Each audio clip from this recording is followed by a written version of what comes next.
Testing audio, testing 1 2 3. Testing 1 2 3, testing 1 2 3. Testing 1 2 3, testing audio, testing 1 2 3. Mic needs to go down. Mic needs to go down. 1 2 3, testing 1 2 3. Testing 1 2 3, testing audio, testing 1 2 3. Mic needs to go down. Mic needs to go down. 1 2 3, testing 1 2 3. Mic is down. Mic is down.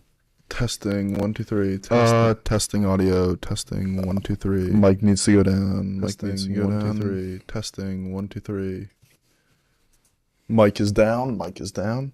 Testing 1 2 3. Testing audio. Testing.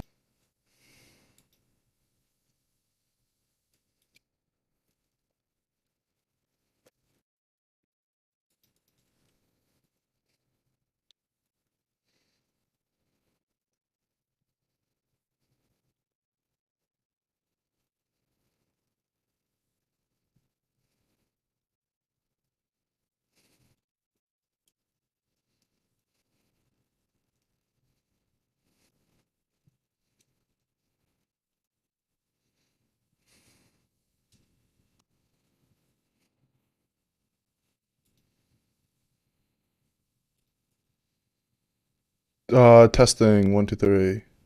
It shouldn't be looping anymore, but it should have looped for a minute. Can you guys hear me now? Let me know how chat audio is and all that. Yo, yo. Twitter. So first thing I'm going to do is I'm going to announce on Twitter, interviewing at Maddie Overwatch on stream on Tuesday at 7 p.m. EST. Be there or watch the VOD. It will be public/freely accessible.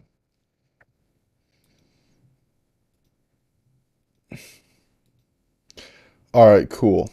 So basically, all of my VODs, I'm just going to do a quick channel update, fill you guys in on what's going on. So number one, all of my VODs from previous live streams are completely public now. Anyone who wants to see anything from my stream errors where I was trying to test and couldn't get the stream to work, to coaching Radiance, to whatever, coaching Overwatch players, coaching aimers, coaching my interviews with Sev, with AOD, my upcoming interview with Maddie Overwatch will be on here. My reviews of Valorant Aim Lab tasks will be on here. Basically, all my streams, members was bringing me in $30 a month. That's half of a coaching session. That's not worth it to me. I'd much rather you guys just be able to freely access all of these different videos whenever you want to. So that's what we're doing from now on, okay? Oh, my Salzy interview, yeah. Just basically everything is now freely accessible for everyone. I lost 200 subscribers by making these public because it spammed people's subscription feed. Members, if you're a member, I'm going to shut down the membership soon. I've put up a members only post about how I'm fulfilling all the perks. So channel update number 2. This is no longer the only channel. There's now West Broder Shorts. I have an editor making me daily videos for this. I'm a bit behind because I keep forgetting to upload them, but we're going to have a lot of content coming to this where we basically take these streams, take the best parts of them, and put them on this channel. I'm going to delete this. Close this. Close this. I don't want those things on stream. Let's see. Same with TikTok. Those videos, anything that goes on my shorts channel will go on my TikTok. I may eventually make them different because apparently different kinds of things go viral on each platform. So yeah, but that's the second channel update. The third one is I have a few good video ideas I'm working on. They're just a bit more in depth than other videos. So they're taking a bit longer, and I'm also working on some other projects. And also, I'm going to be honest with you guys, I'm a college student. I have like gym to go to, parties to go to, like friends to see, all the sorts of things you got to do.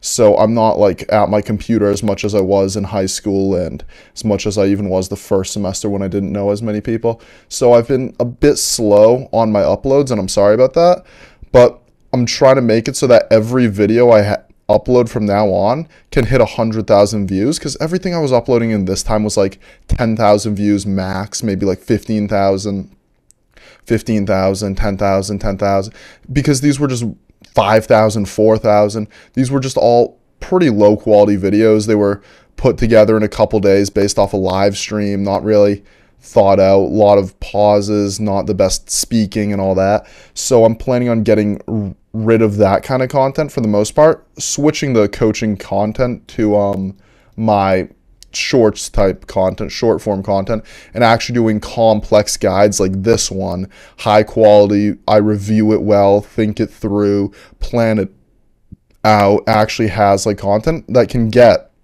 250,000 views, because that's like what actually matters. Let's see. Other than that, what else do we have for my channel announcements? So I'm not gone. I'm working pretty much as hard as I've been working this whole time. Just working on a few other things for now. Subscribe to my shorts channel. This will have some good content on it soon. Let's see. What else do we need? I'm just thinking, because there's probably some other stuff I want to go over.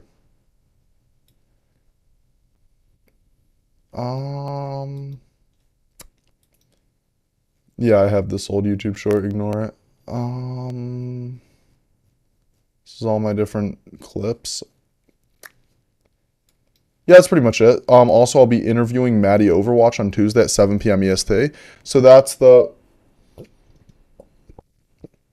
main channel updates. Now we're going to get into the main part of the stream, which is I'm reviewing a few of my VODs I have due on Metafy, and I'm talking to you guys and asking questions.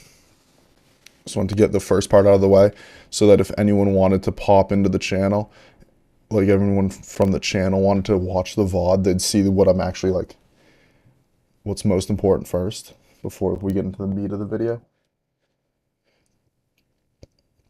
All right, so let's go through this. I have shaky aim and I was doing your tracking routine, and I want to know if having smoother aim would be better for flicking or having mouse control.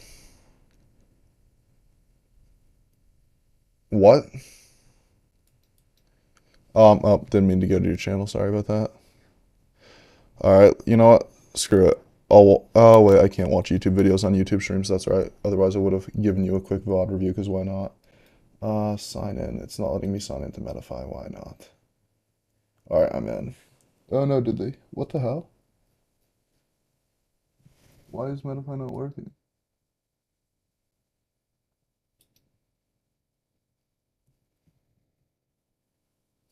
Maybe it's just a glitch. Confirm.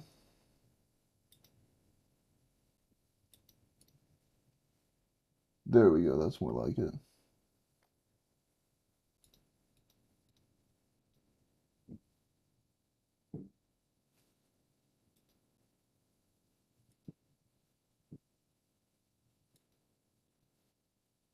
Oh, partner mode. There we go. Okay, Metafy changed their UI, so I'm just a bit confused right now.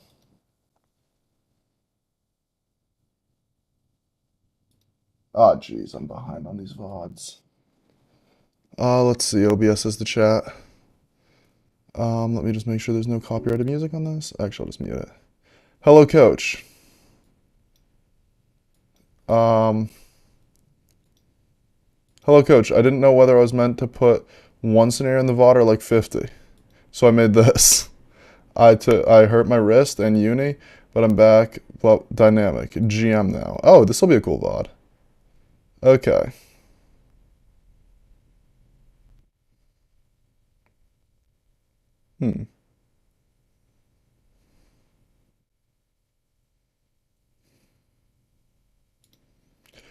While your technique overall is pretty smooth, there are points where you rush to hit the target in time. Let's see what else we got. Jump, jump, jump, jump.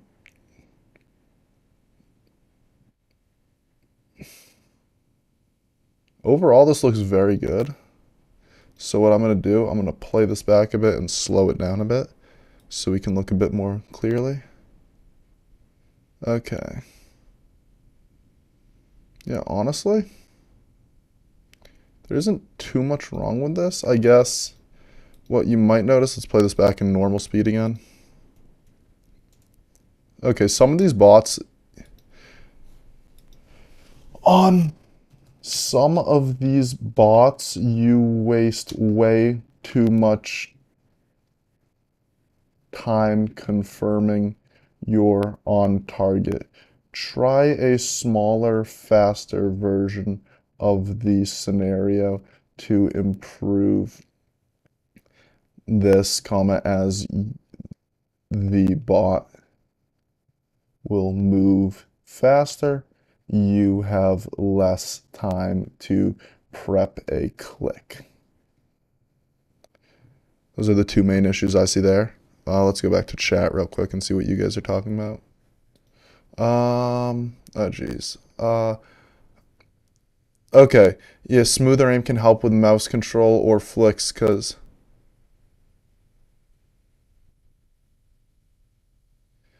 okay, so you're saying smoother aim, mouse control, and flicks. Are you saying can smoother aim help with mouse control? Or are you saying can mouse control help with flicks and smoother aim?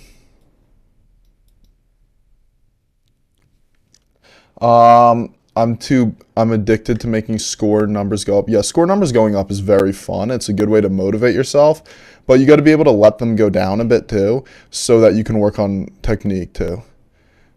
Do you do any Apex related content? I got a few Apex coaching sessions that I just made public, but and most of my content, even if I have some Valorant B-roll in the background, will apply to Apex. My coaching ones won't obviously apply very well unless you play the game I'm coaching someone in. But my like aim mechanics guide for posture, that's as applicable to Apex as it is. It's probably honestly more applicable to Apex than Valorant. Let's see. Okay, so can smoother aim help with both mouse control and flicks? Basically, mouse control is the idea of your just raw ability to control your mouse, how motorly skilled you are, and probably a bit also how you can read your monitor and like understand what you're doing. And that's all mouse control means. Smooth aim means a bunch of things. A lot of people apply it to smooth tracking, right? Which is essentially just a scenario where the bot moves relatively steadily, not erratically, a non-erratic tracking bot. That's pretty much what a smooth bot is. And then sometimes when it gets very small, people start considering that precise tracking instead of smooth tracking. So I guess if you want to make a distinction, precise tracking is small smooth tracking is easier smooth tracking. And I guess the feeling difference would probably be on a precise scenario, you might get like 20% accuracy. On a smoothness scenario, you get like 80% accuracy, and you can draw the line somewhere in between there. But like, so that's smooth tracking. And then there's this concept of like smooth flicking, which would be what we see in this passive VOD, where the person I'm coaching really does not want to like hard flick stop and then have to micro adjust. So their flicks are relatively smooth, especially when the bots are close together. That's also a viable strategy on clusters and static clicking. So that's how that works. Let's see. So, how do I want to approach this content? So like, if you do just smooth tracking,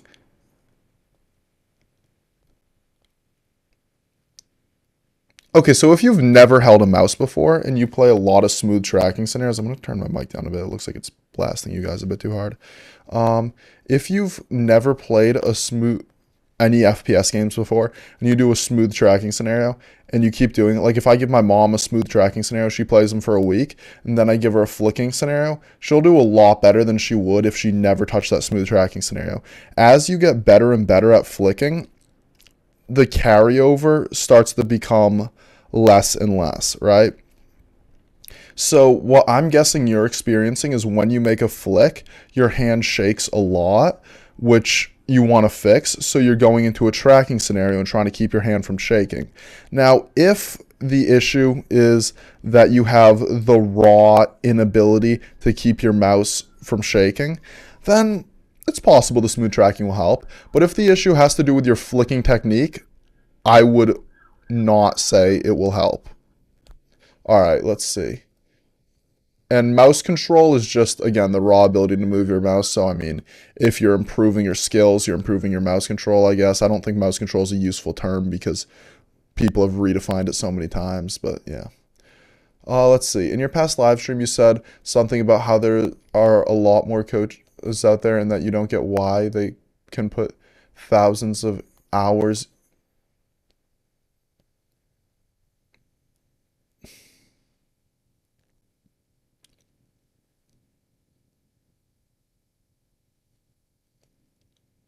Okay, in one of your past live streams, you said something about how there's a lot more coaches out there. Yes, I think I remember that point where I was going through Twitter and people asked me what other coaches I recommend, and I went through like 10 or 15 different people on Twitter who are pretty good.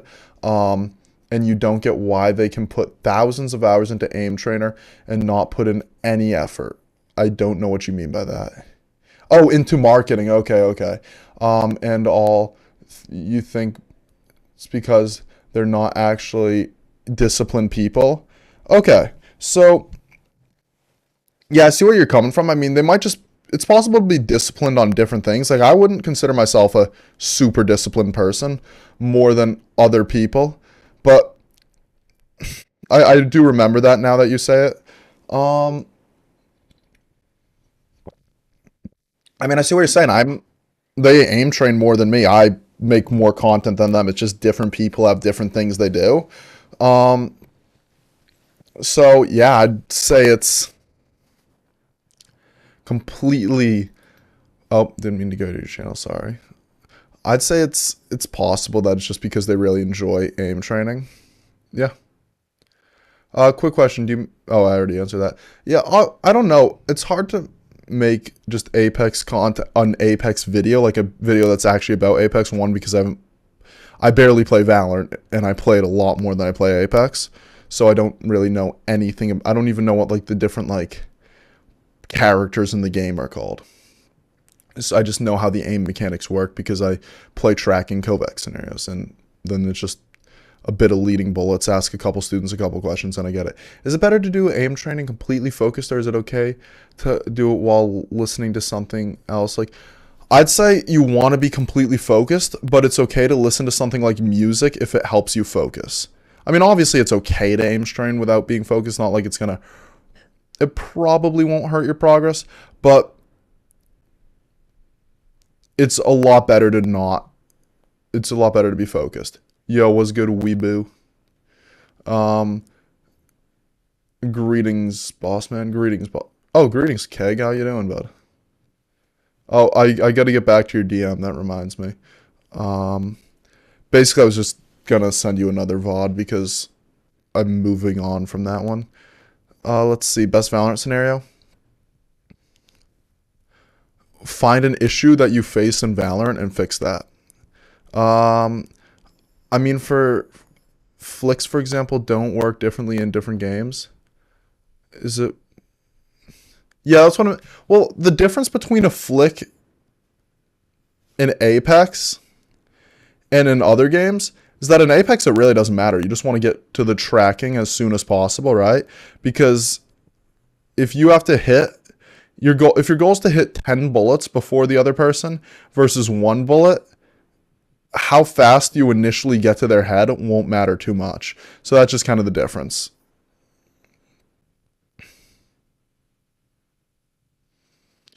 Which aim categories or scenarios would I recommend for first bullet accuracy? Um, um, First bullet accuracy. That's one of those stats.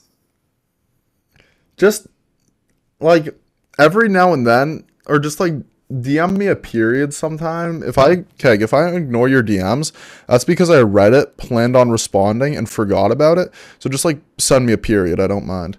Or like just DM me like just like a single character. It's fine. Let's see. I switched to the HSK Pro. Yes, let's go HSK Pro game. Let's see. I was answering some other question, wasn't I?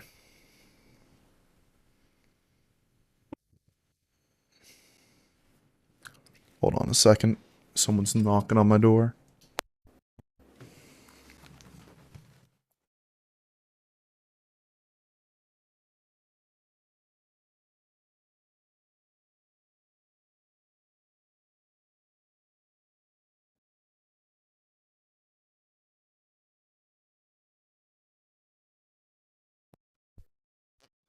Let's see. Um, Someone had a hard question that I was thinking a lot about. Best Valorant scenario. Just find an issue that you need to work on. Oh right. Which aim categories would I recommend for first bullet accuracy? That's a question right there. Um,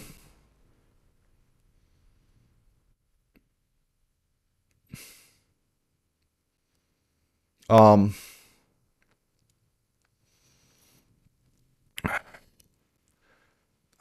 um. Well, I want to dive into like kind of like some of the details of this question first. So first of all, first bullet accuracy is kind of, in my opinion, a pointless stat because if you're using a gun which has a second bullet that you know where it's going to land, right? Like a controllable second bullet, and your second bullet gets off before the other person's first bullet, sure, the other person might have better first bullet accuracy than you if they hit 100% of their first shot. But if it takes them a full year to line it up, then it doesn't really matter. You still died. That being said, that being said, I think that if you're trying to improve your ability to hit your first shot for whatever reason, maybe it's a cool highlight. Let's say you want to do a cool highlights montage where you hit the first shot 100% of the time. That's gonna be your whole like claim to fame. Oh, 100% first bullet accuracy in Valorant. What I would recommend doing is I would use a reflex flicking scenario, honestly, because that would force you to go fast while also learning to hit the first shot, but then just focus on if you're too slow to hit the shot, or probably a one wall, one target scenario, because then you'd still have to react, which is an important part of flicking, so you're not panicking. Okay, first 1 to 3 bullets. I'd really depends on if they're moving or not. If they're moving, I wouldn't go as small as the other guy said with the dynamic, but like smaller dynamic scenarios. Matty Overwatch. Um, hmm. Um, I'd say it could work. I feel like the issue with the MBM techniques, if you scale it to the size of a head and attack FPS, you might end up having recoil getting in your way before you actually hit your shot. Because, I mean, obviously that technique was formed on PASU or in like similar aim trainer scenarios where your gun will always be accurate. And, where was I going with this? So after like your fourth bullet, you might start missing if you're doing a MBM type technique where you still hit all your shots after the fourth bullet. You're probably fine. If you're doing it like full MBM, like how the aim beast scenarios are scaled to have 8 bullet mags so you can MBM the whole time, then, and you're using like 7 out of the 8 bullets a lot of the time, it's more risky. But I guess the speed benefit will probably help a decent bit too. It's definitely viable. I'm not sure if it's ideal. I'd have to think more about it, to be honest with you. Shout out to King Sultan Gaming for, let's see what we have on the King Sultan Gaming channel. We got the gaming videos in Free Fire Duo Squad, King Sultan Gaming, yeah. Good aim lab scenarios. It all depends on what you're working on. I know sensitivity is very subjective. I don't like 90 centimeters because 90 centimeters players never learn to use their fingers and their wrist in their aiming. Like, but I know there's people who do well on 90 centimeters and get to a very high level, especially in TAC FPS type games like Mini. So I'm not saying that it will be a problem.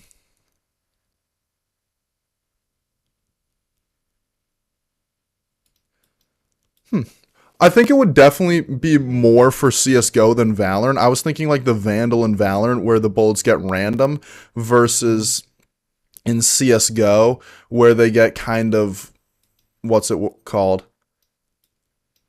Where was I going with this? CSGO, they're predictable. They're just like not where your crosshairs, right?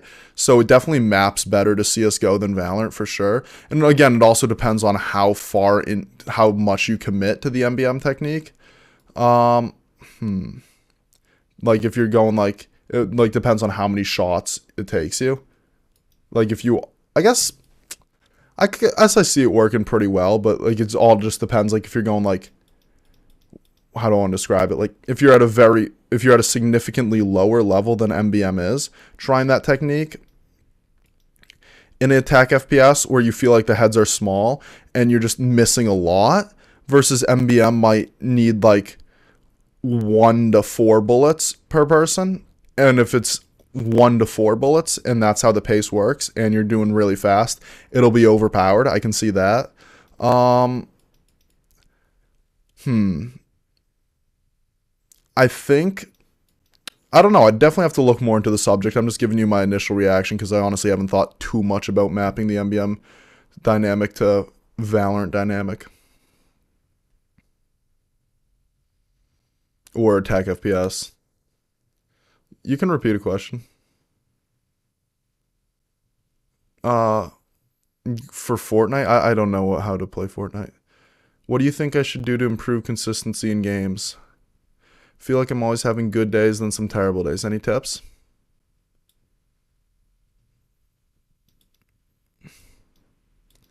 I personally love angle snapping. Do you actually? Is this why you wanted me to make a video on angle snapping so bad, Aaron? No, look. Bro literally DMs me. Let me find it. This much is trying to convince me to do a video on angle snapping.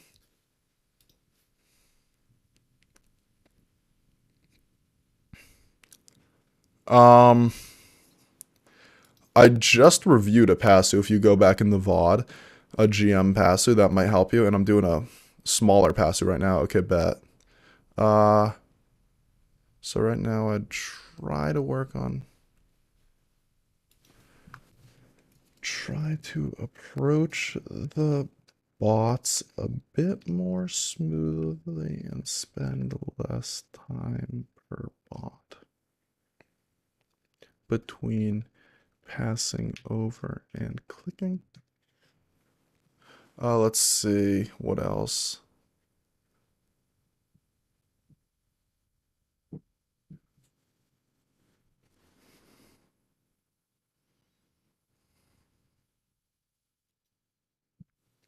When you're with a bot for a while, you get shaky, panicky, flicky.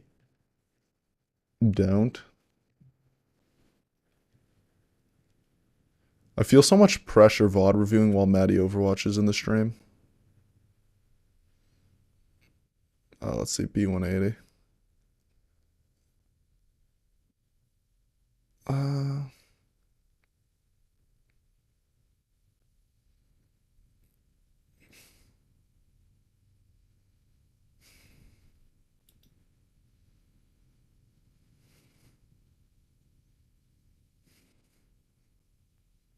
Hmm.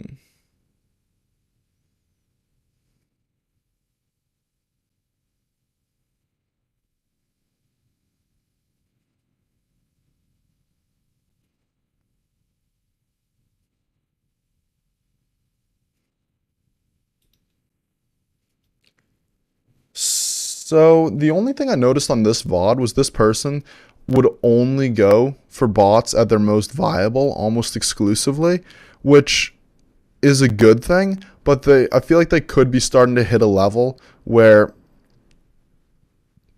going for some unviable bots is needed just to keep pace.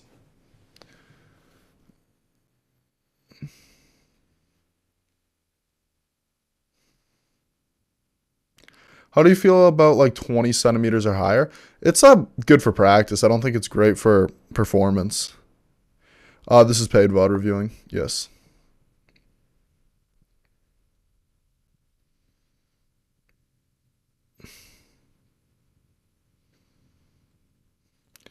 In Valorant, how does hitting a headshot on an unpredictably moving target? What is the brain actually doing? Um, that's a good question. I'm not sure if I can give you the answer you want for that question. I think I had someone DM it to me too, and I wasn't able to give it the best answer either. Um, let's see. Hmm.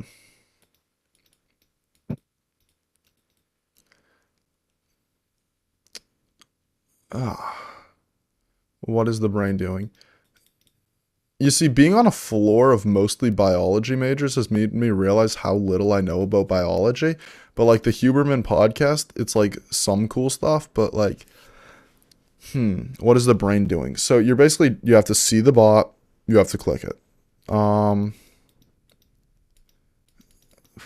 what are you doing? Well,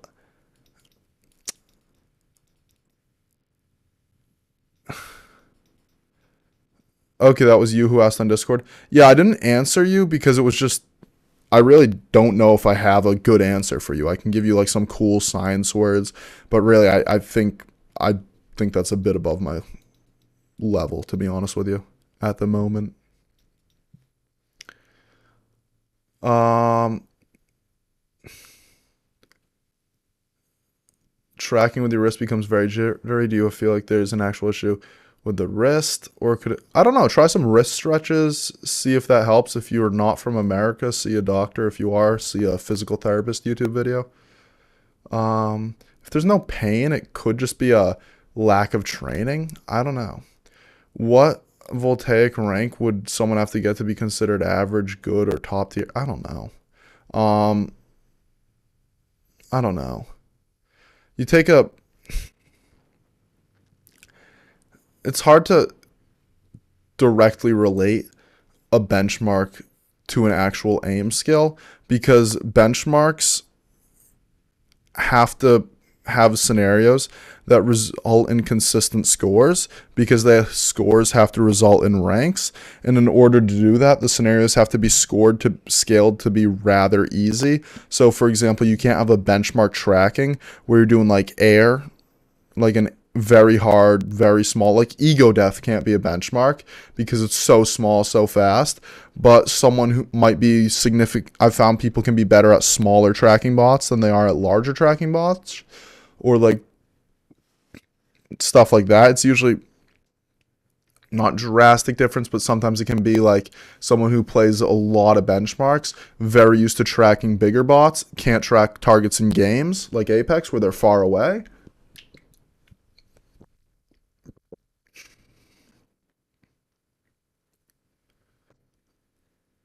Um, I'm guessing your ADS sense is not 11 in Siege, and no, it does not matter. I don't even use the same sense in one game often.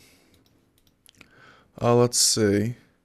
So yeah, the one thing I'd recommend for this person is so it may help pace to learn to hit bots when they aren't at perfect viability.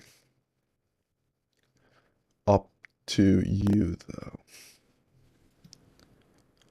Reactive right now, half GM, okay. Um, rather flicky with this.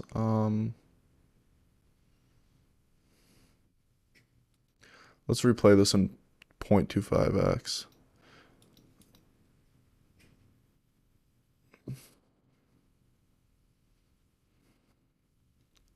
Let's replay the first bottom 0.25. Let's replay the whole thing. Alright, so he comes out, he flicks past. Flick less, be smoother.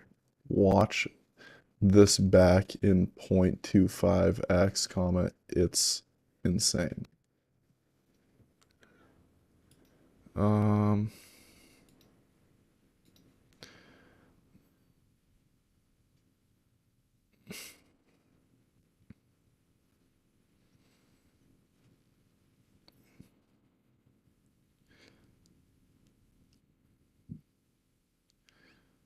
Alright, cool. Let's see this. Ground Plaza, or whatever. Looks like a 1 minute version of Ground Plaza.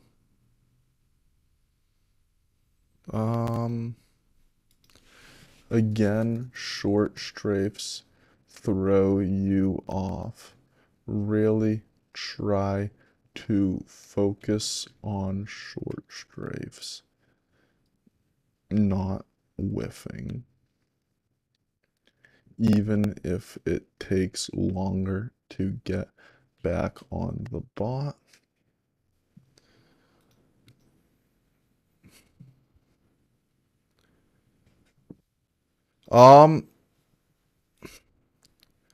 The only way to develop the kind of confidence where you're not doubting yourself,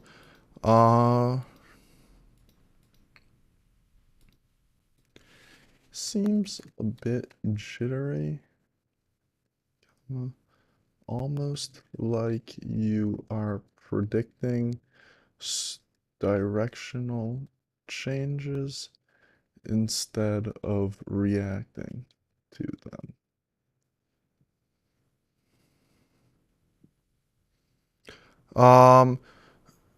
Aim training is not the only way to develop unconscious like trust.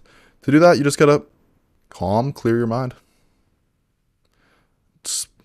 Aim training honestly might not be a great way to learn it at all. Let's see this.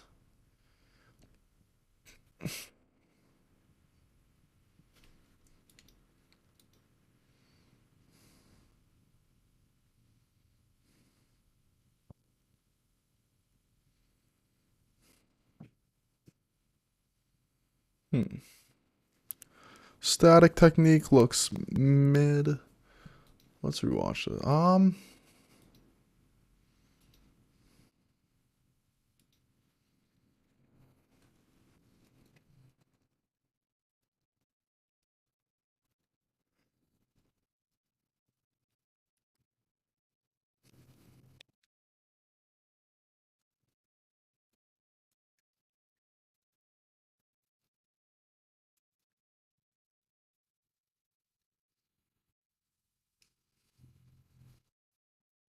Let's see. Are his micros a technique issue?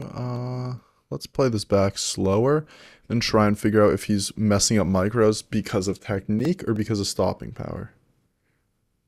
Okay, it's stopping power.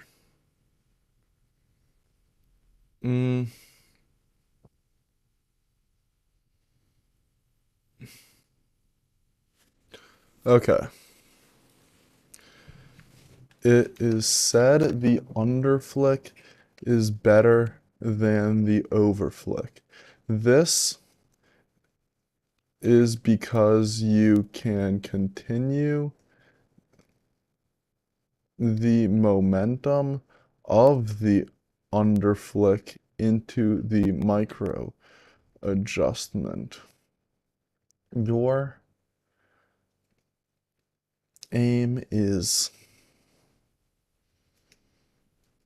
you do not continue momentum, comma, you completely stop your mouse between every flick and micro, killing a lot of time. I'm gonna like swap these comments around. Okay, I can't actually do that. Alright, so let's look at the smaller version. I don't need this in 0.25 anymore.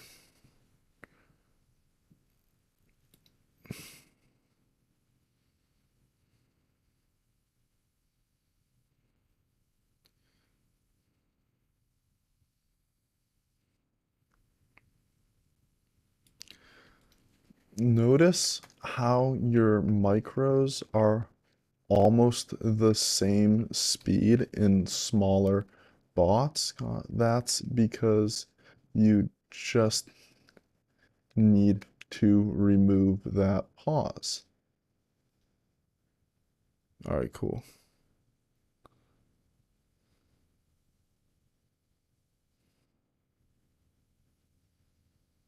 Cool.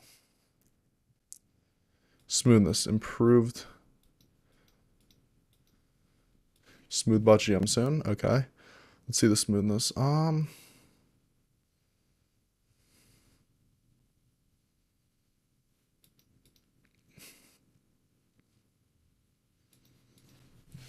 It may be smoothness, but it's not smooth, period. Every time you're off target, it's a bunch of flicks to get back on.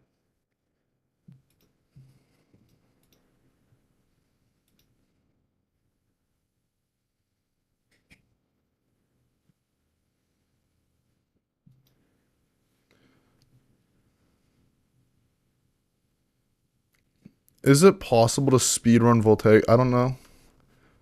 I don't know what that means.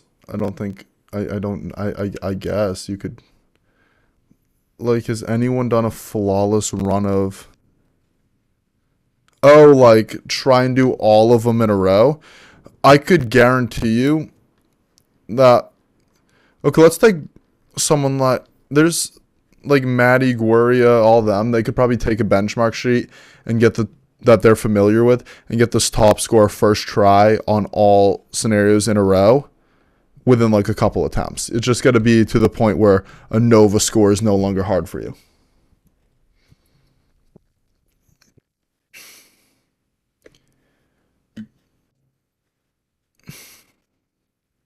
Yeah, that would make sense.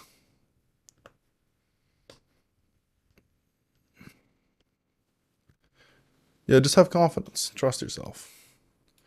Let's see.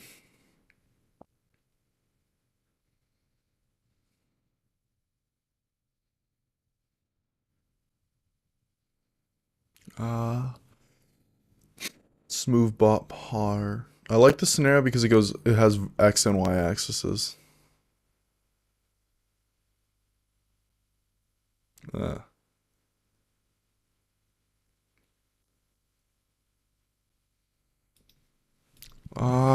Less flicky getting on target here. Not bad. Edit. Not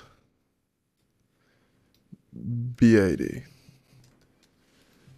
Jeez, he can't leave the rap alone. The game needs me. Till we grow beards disappear. Let the big clouds down here, but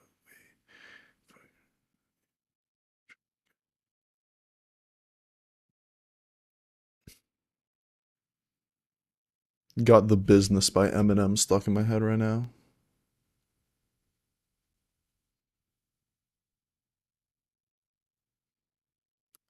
Okay, a little shaky.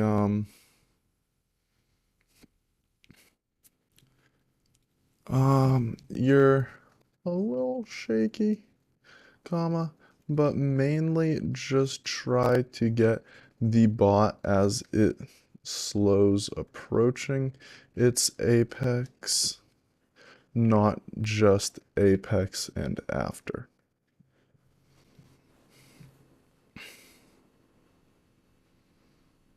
Like, notice he's fine. Oh, that was pretty good. All right, cool. Now let's DM him. Rika. Rid. I don't remember this guy's Discord, unfortunately. Oh, wait, maybe he's got a link to Medify. Possible. Just subscribe to my Shorts channel. His Discord is... Discord. Message. No messages. Alright, we have no way of talking to this guy. I was just curious how much a session costs. Currently not available. Be back soon. Dashboards. One more replay review. Ray.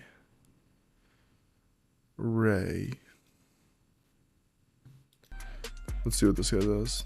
Oh, we got copyrighted music here. That's unfortunate.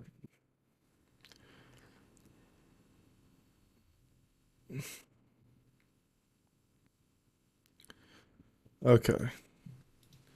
You've turned a scenario about learning stopping power into a smoothness sen, pick up speed so you struggle a bit. Anyone can slow down.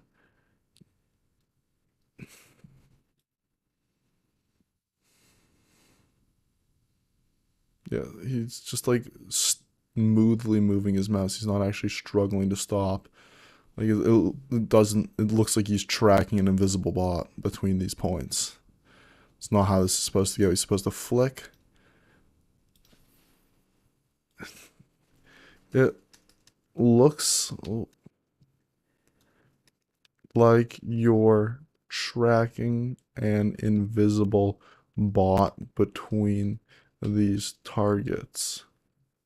Flick. Like anyone can. Your goal is to struggle with stopping power, not to just smoothly, steadily go around and watch the score is going to be like 80 or 100 or something. Yeah, 101. Like, no, move faster. Let's see what we got next. Pure G. This one, that flicking technique's more viable for. Let's see what he does. I swear to God, if this one he's really fast and cool for. Okay, now he's just tracking. Okay.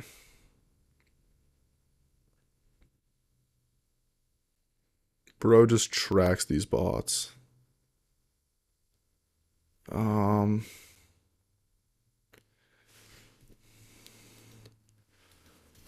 Approach the bot. Click it. Approach the bot. Don't. Oh, wait. Edit. Click it. Do not track it.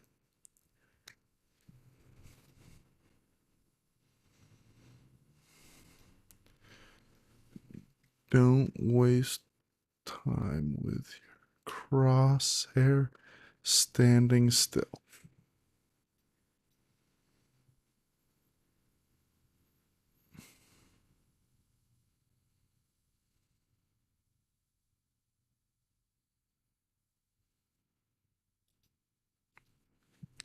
The 3 bots before this are good examples of what this should look like every time until it does keep working.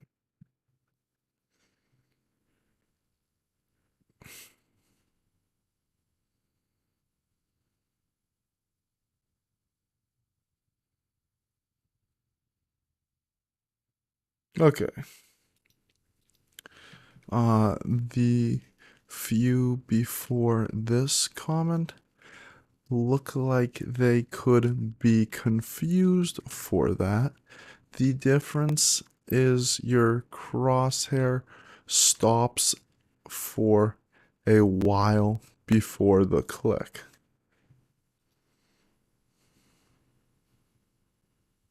Okay, I don't need to see a full run of this. Is there any other? Oh, this is a different scenario. Okay. Let's see this. Stark TS. Mm, yeah, this one honestly looks pretty good. Uh,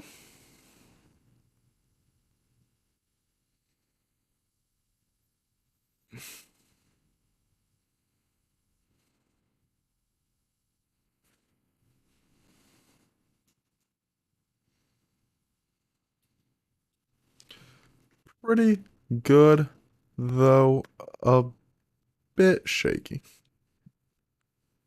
All right, so let's go to Kovacs, I guess. Kovacs.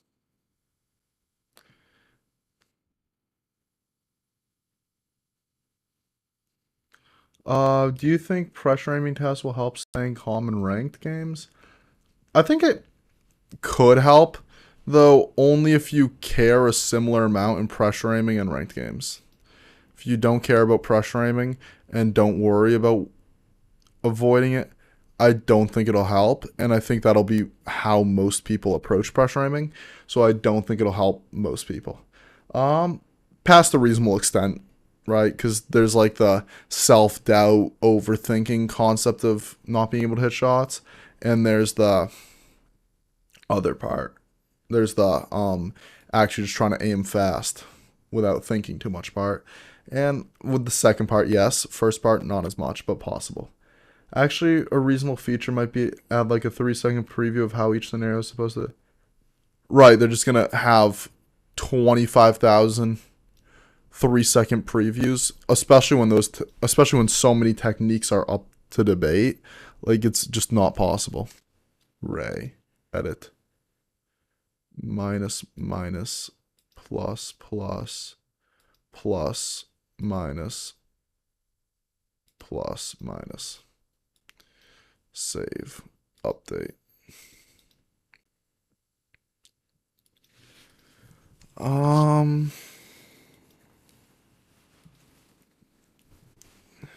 does Gridshot Ultimate help with anything other than speed?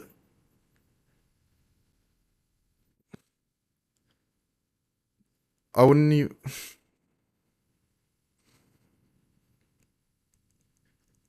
Gridshot will help you with won't even help you with fast flicking because the main components of fast flicking are reacting to the fact that a new target just appeared peeking you and moving your mouse fast to a specific location. All it's really helping you do is kind of get comfortable understanding your mouse where it is at a specific point and feeling like and kind of pushing the limit of how fast you can move your mouse, which I guess if you want to call that speed, um you could. It's not really what I would call speed, but I guess you could call that speed if you want. Um,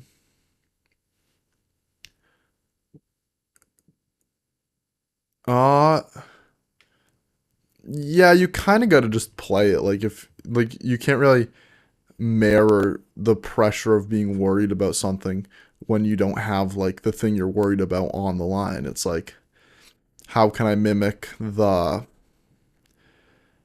fear of a life or death situation without feeling like I'm in a life or death situation? Like you can't, you know what I mean? Just be a different feeling. So what am I actually here to VOD review? That what are some issues that I want to see resolved in Ray's deathmatch? Ray, of course. Um, Ray.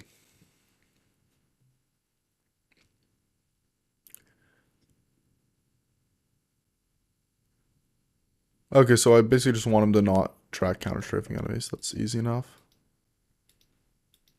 So let's just watch this, see if he tracks any counter strafing enemies, and see how it goes. Okay, kind of just approached her. That's good. Good.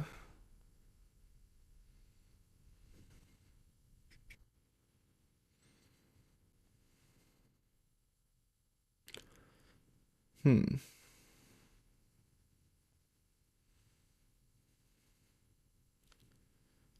Okay, so I think I know what I want to do next with Ray.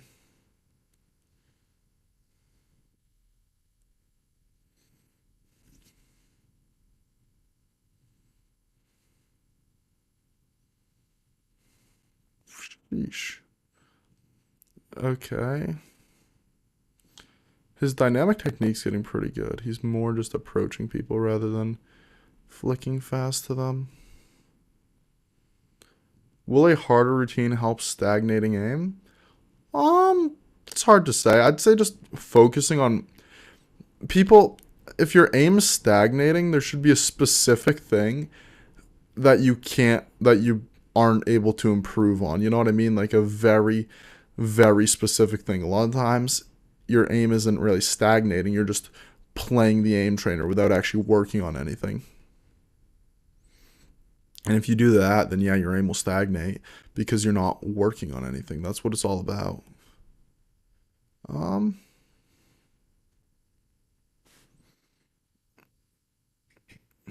all right.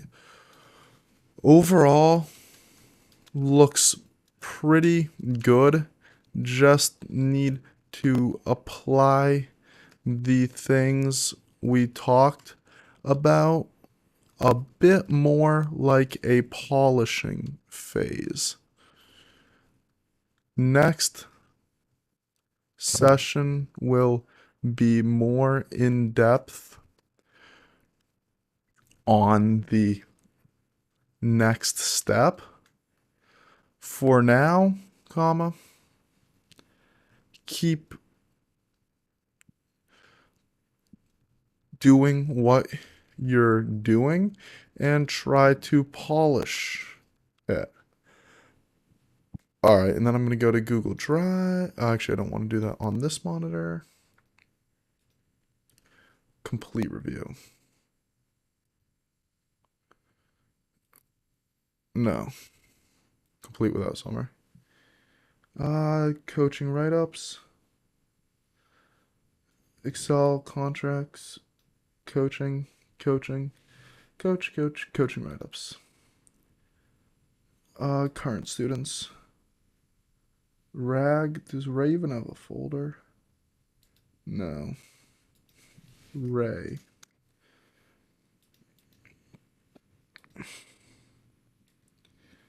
Nope. Oh yeah, perfect. Next session, work on picking up speed while not and removing some smoothness without becoming smooth. Without becoming not smooth. Alright. Flickier, but still steady. Alright, cool. So now let's look at what chat has to say to me. Is there anything significantly benefit in 90-degree vert? I like them. They can help. Vertical up and down tracking scenarios. Alright. You're good. I left you with a slightly changed playlist. Some things you need to work on, and I have an idea for our next session when you're ready to schedule, but I don't want to explain it over text. I want to talk. Make sure spend at least 1 week polishing your mechanics. All right, that's my last VOD review. Do you prefer? I I don't crouch. I don't. I mean, like I don't see. I I I mean, I'm not saying that I prefer. So I just don't. I mean, I mostly just play Kovacs. There's not a lot of movement in Kovacs.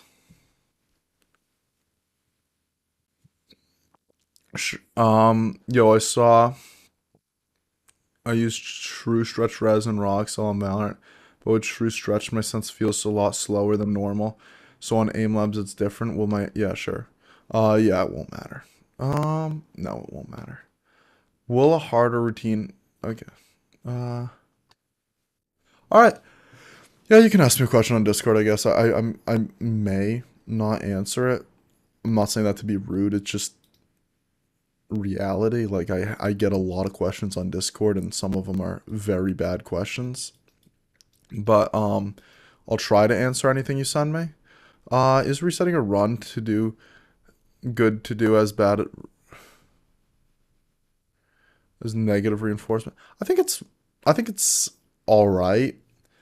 I think it can get addicting. It can go too far. I don't agree with the Bardo's method of like miss and reset, just because it kind of, unless you're trying to actually get good at a really high accuracy scenario where missing is that much of a mistake. But yeah, I'm gonna go end the stream now and go on a run because it's 55 and sunny, and I haven't ran since high school track, so I'm very excited to start running again. I've been lifting a lot lately. I haven't been running as much, so I want to go do that. But you guys, I hope you all have a great rest of your day. Feel free to watch the VOD, rewatch the VOD. There's a channel update that explains my plans for the future of this channel in the front of this. And bye.